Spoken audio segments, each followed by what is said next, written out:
สวัสดีท่านผู้ชมที่เคารพนำท่านผู้ชมมาติดตามข่าวกีฬาเวียงจันทร์สิงห์และแขวงเสียงขวางคว้าขันชนะเลิศรักบี้ดึงแท็กประเภท7คนรุ่นทั่วไปยิงทรายหรือที่1รักบี้ลีกสิงห์ขันประธานสหพันธ์รักบี้แห่งชาติลาวประจำปี 2025การแข่งขันรายการนี้จัดขึ้นระหว่างวันที่ 30 สิงหาคม วันที่ 27 กันยายน 2025โดยมีเกือบ20ทีมเข้าร่วมที่มาจากนครหลวงเวียงจันทร์แขวงเสียงขวางแขวงเวียงจันทร์และบริคำไซ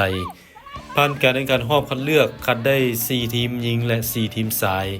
มาแข่งขันในรอบสุดท้ายวันที่ 27 กันยายนที่สนามกีฬาสถาบันกีฬากายกรรมแห่งชาติบ้านสีเกิดเมืองนาไซทองนครหลวงเวียงจันทร์โดยมี4ทีมหญิงและ4ทีมชายที่ผ่านการคัดเลือกมาแข่งขันในรอบสุดท้าย4ทีมหญิงประกอบมีเวียงจันทร์สิงห์เวียงจันทร์เสือกระปูค้ำและจำปาบานส่วน4ทีมชายประกอบมีแขวงเสียงขวางเวียงจันทร์เสือนิวเพเวียงจันทร์หมูป่าทีม A และทีม B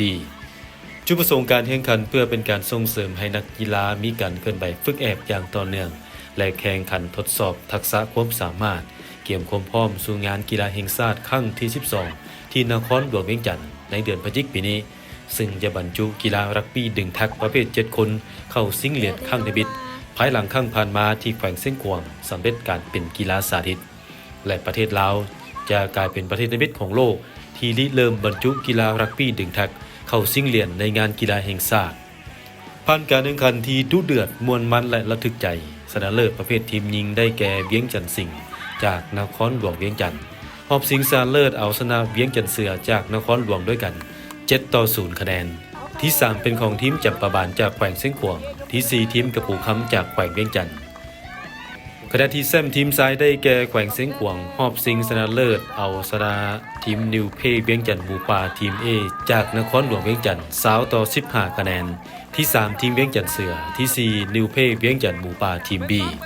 ให้เกียรติเข้าร่วมและมอบรางวัลโดยท่านปิยยุทธ ลาธิกุลประธานสหพันธ์กีฬารักบี้แห่งชาติลาวพร้อมด้วยคณะที่เกี่ยวข้องและแขกรับเชิญ